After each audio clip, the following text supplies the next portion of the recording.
All right, ladies and gentlemen, you are locked on Falcons. I'm your host, Aaron Freeman, and today we are talking about the nuclear fallout of Deshaun Watson choosing the Cleveland Browns over the Atlanta Falcons, and of course, how the Falcons deal with what's next. You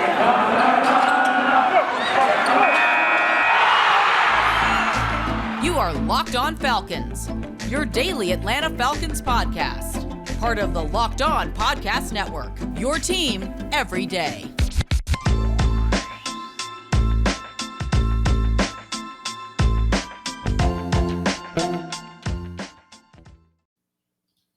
So, guys, you know me. I'm Aaron Freeman. Been covering the Falcons for many years, formerly at FalcFans.com. RIP, still going strong on Twitter at FalcFans, and of course, the host of this illustrious Locked On Falcons podcast, your daily Atlanta Falcons podcast, right here on the Locked On Podcast Network, your team every day. And of course, I want to thank everyone that makes Locked On Falcons their first listen, especially on Saturdays.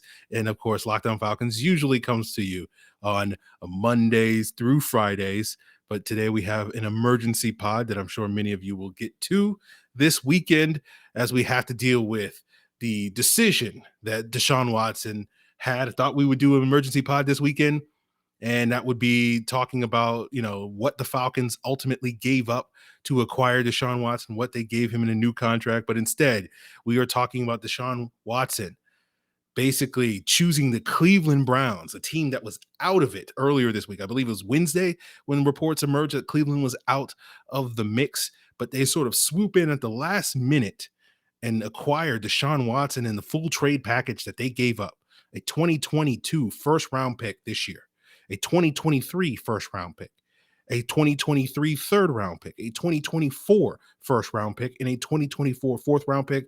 And they acquire Deshaun Watson and a 2024 fifth round pick. And to do that, the Browns wound up giving Deshaun Watson a 5-year, $230 million contract, fully guaranteed, blowing away the recent Aaron Rodgers contract that I believe was $150 million, fully guaranteed, blowing away the contract that Josh Allen signed a year or two ago that was like $100 million, fully guaranteed. And so kudos to David Mulugeta, who is Deshaun Watson's agent, also the agent of Kyle Pitts, also the agent of Justin Fields. Great job to him. I'm curious if this incident with Deshaun Watson will sort of sour the relationship between David Mulugeta and the Atlanta Falcons, particularly as it, goes towards Kyle Pitts' potential contract negotiations next year, and Falcons feel like, oh, you screwed us over, David. Malik Willis is also a client of his, so that's something also to keep in mind. But essentially what it sounds like is Deshaun Watson went for the money. It sounded like those extra days that Deshaun Watson needed when the Falcons deferred Matt Ryan's roster bonus on Thursday to finally decide. It sounded like it was a done deal. You heard me on Friday's episode talking about how it was a done deal, or we thought it was a done deal. We just needed to cross the I's, dot the T's. Cross the T's and dot the I's. Sorry, a little distracted. I figured that the Falcons were doing that. They're going to work out the final details of Deshaun Watson's contract. They're going to, wind up trading Matt Ryan, work out that trade. And so those extra days allowed the Falcons to sort of line up all their ducks, as they say. And rather than getting each one of these moves, Deshaun Watson approves of the Falcons, Deshaun Watson signs a contract, the Falcons negotiated trade for Matt Ryan, getting all of these things piecemeal over the course of multiple days over this weekend, they decided to get it all ready to go, one fell swoop, whether it was Friday night, Saturday, Sunday, or Monday, for it all. So we were just sitting here waiting. And of course, that did not happen. And we had heard on Thursday night that the Panthers were out of the mix because the Panthers were reluctant to meet Deshaun Watson's contract demands, where he was asking for the third and fourth year of a new contract being guaranteed. The Panthers were a little shy about that. And so he told those guys, you're out. You're no longer in the finalists. It's just the Falcons and the Saints. And it seemed like everything was heading in the Falcons' direction. And there are various reports that the Falcons were willing to meet Deshaun Watson's contract demands. But then in the last second, they upped their demands. They upped their price tag, and the Falcons couldn't quite meet that. And the Browns stole the show. And again, don't know exactly what it was that the agent said, you know what? We agree on this. But now we want more. I think probably more likely, again, reading between the lines, and we'll probably get the full details. Certainly when, all the various the Peter Kings and the Albert Breers and whatnot do their Monday morning quarterback columns and Football Morning in America columns come Monday. But I think what happened was the Browns, after they got pushed out of it and Baker Mayfield made his trade demands on Thursday and said, I want out, the Browns were like, you know what? We're all in.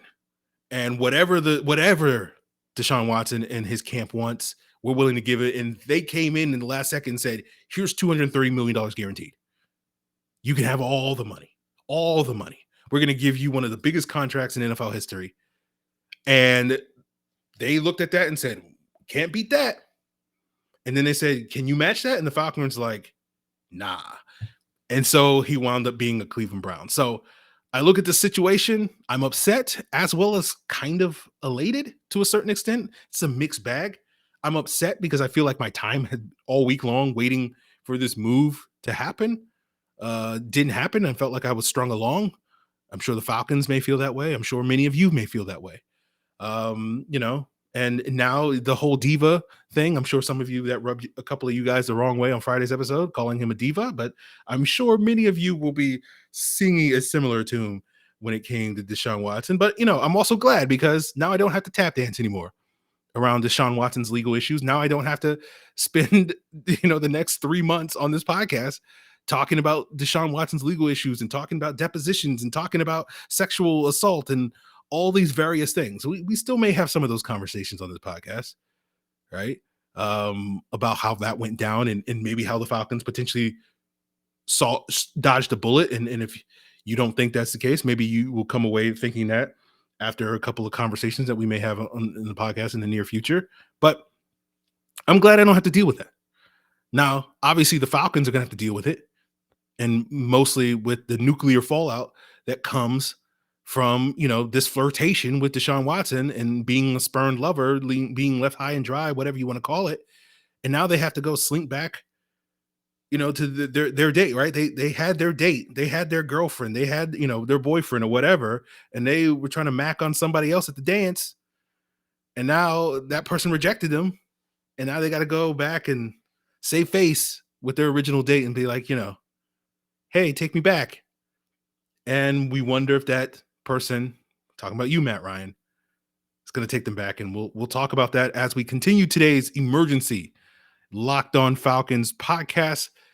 But before we get there, guys, the NCAA tournament tipped off on Thursday, and there are already some upsets in that tournament that probably busted your bracket. But you don't have to worry. You can make some of that cash back by going to betonline.net, the number one source for all your sports betting needs and info. And you can enter their $100,000 Sweet 16 bracket contest where hundreds of winners will earn prizes up to $25,000. But maybe you're not like me, or maybe you're like me and you're not as into March Madness. You do a bracket every year. You just kind of, it's throwaway or whatever the case may be, and you want to find things that you're more into. And of course, BetOnline has you covered for the NBA, boxing, UFC, hockey, golf, esports, even your favorite Vegas casino games. Find them all by heading over to the website today at betonline.net. BetOnline, where the game starts. And guys, I also want to tell you about Built Bar, the protein bar that tastes just like a candy bar. Even better than a candy bar, because Built Bars not only taste good, they're good for you. Low in sugar, low in calories, low in carbs, high in protein, high in fiber. And this month, Built Bars are all about their puff flavors. Puffs are the first protein-infused marshmallow. They're fluffy, they're marshmallowy, they're good. And it's not just a protein bar, they're a treat. Because like all Built Bars, Puffs are covered in 100% real chocolate. You can find your favorite flavor by checking out Churro Puff, that cinnamony goodness, banana cream pie, coconut marshmallow, ruby chocolate, lemon dip cheesecake. They're all great.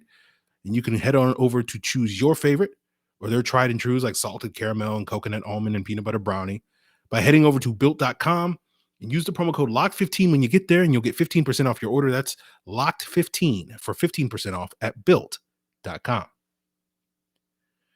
So Deshaun Watson's decision leaves the Falcons and the Saints high and dry, Panthers as well. You know, we know what the Saints are going to do. They're going to basically re-sign Jameis Winston. They're going to run it back with basically the same team they had last year. You just swap out Marcus Williams for Marcus May, and that's basically what they're doing. Who knows what the Panthers are going to do? I know the last thing they want to do is run it back with Sam Darnold. But where does this leave the Falcons? And again, I say to the same thing. Who knows? So much depends on what happens with Matt Ryan. Can they repair this situation with Matt Ryan? Or does Matt Ryan tell him to kick rocks? If I was in his shoes, I'd basically tell him to kick rocks. I'd be like, you made this bed. Now you got to lie in it. And I'm out of here. So if they can't, rectify the situation, what do they do? Right. One way that normally teams like to do, and you see it often in the NFL, it's like, oh no, Matt Ryan's really our guy. And see, we're just going to throw some money at the situation. We're going to give him that contract extension that so many of you were pushing for months and months ago. And basically, in order to make nice, we're just like, oh, we'll lock you in here. We really do love you, Matt Ryan, and we'll give you $40 million a year for the next 2-3 years. But despite my not wanting to badmouth Matt Ryan due to the week that he had to endure this past week, I still have to say the same things I said back in December when I was sitting here saying that you can't really extend Matt Ryan. Doesn't make any sense, right?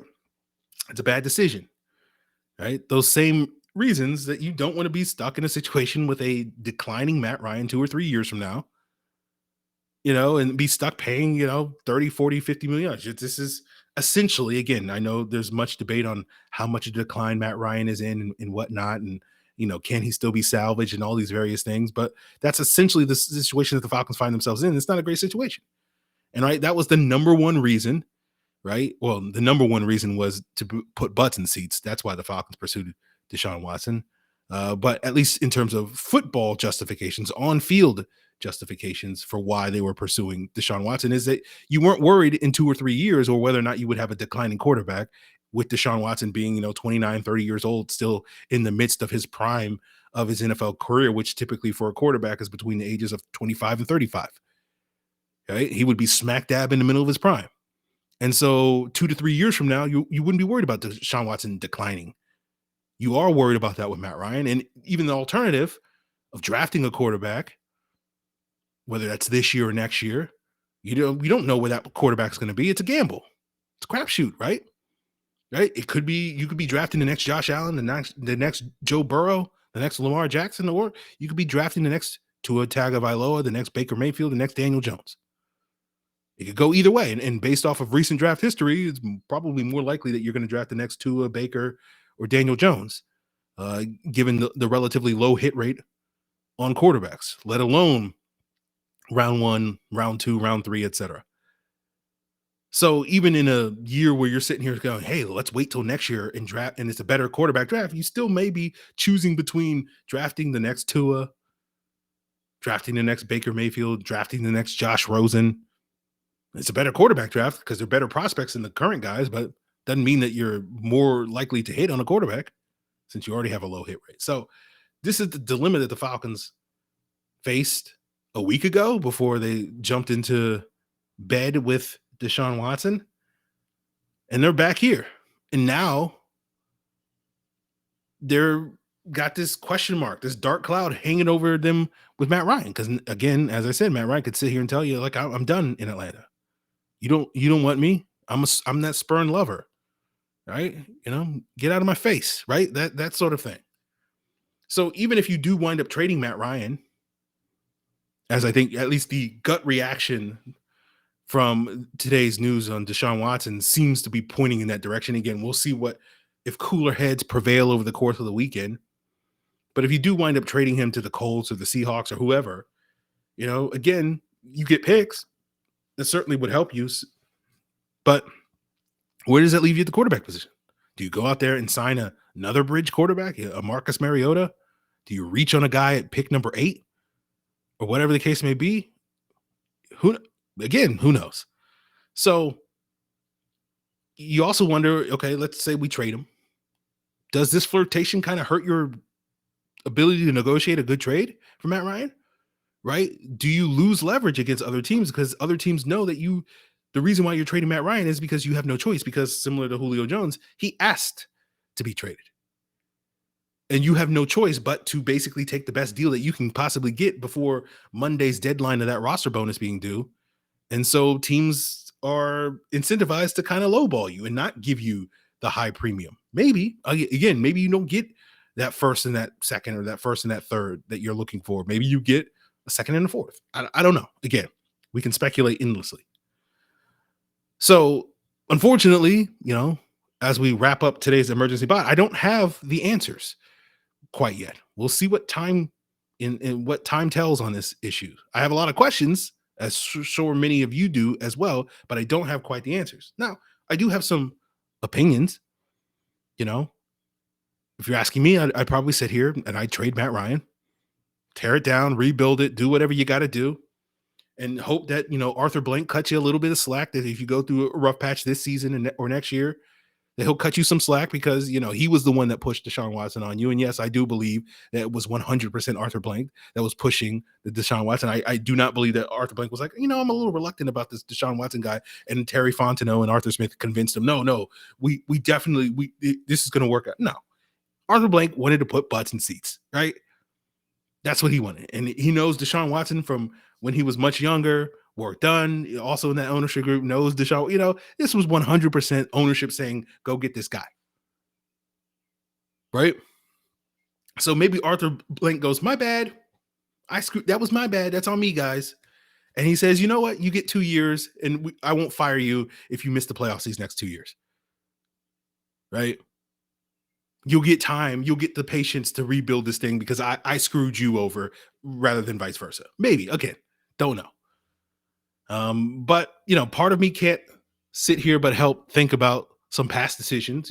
We can sit here and say, okay, Arthur Blank's choices or preferences or whatever the case may have been the thing that led the Falcons to their current fiasco, but there's also some past choices that have been made that also contributed to this. And part of me can't help but think about a decision that was made last year where they could have secured a Atlanta-based quarterback that could have helped put butts in seats, that could have energized this fan base, much in the way that they were hoping that Deshaun Watson would. And, they could have avoided all of these headaches. Traded Matt Ryan this offseason, been prepared to move on again. Similar to the situation, I joke on Twitter that the Bears right now are the alternate reality Falcons. They're experiencing a thing, new head coach, sure, they're not a stacked roster, they're not a talent-laden roster, but they have a direction.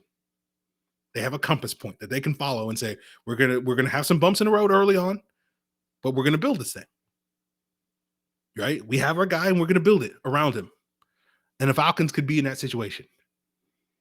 And again, I know, don't want to relitigate that draft pick, not saying Kyle Pitts was the wrong pick, but part of me, you can't help but in these moments say, you could have avoided a lot of headaches.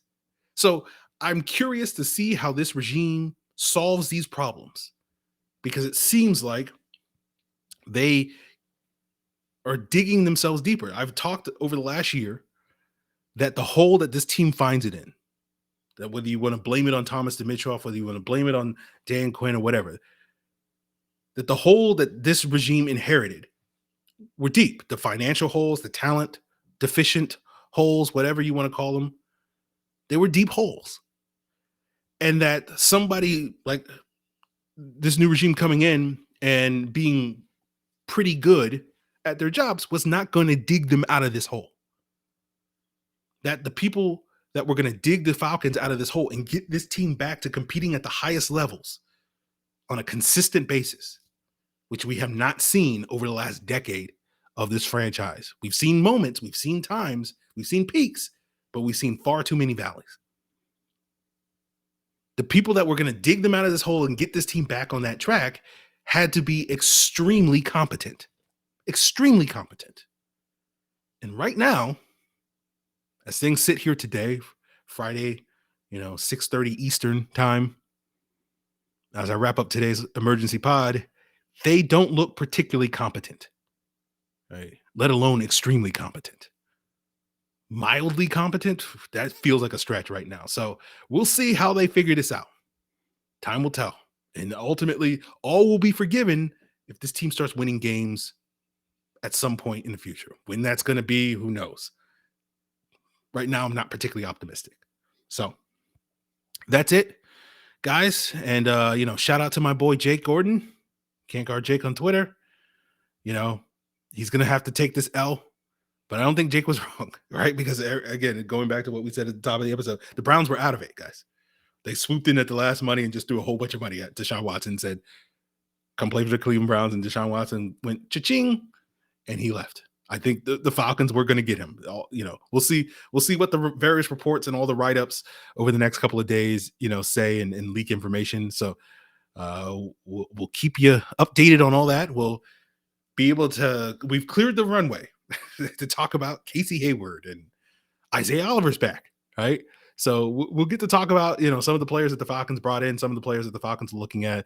And of course, we'll keep you updated on what's going on with Matt Ryan. But that's going to do it for us here. Jake, if you want to come on and do some explaining on the podcast, by all means, you have an open invitation. But guys, appreciate it. Always look forward to your feedback. If you want to hit me up on Twitter or Facebook at Locked On Falcons. If you want to send an email, you can do so at lockedonfalcons@mail.com. And of course, you can leave a comment here on the Locked On Falcons YouTube channel. That's going to do it for us, guys. Appreciate it. Till then.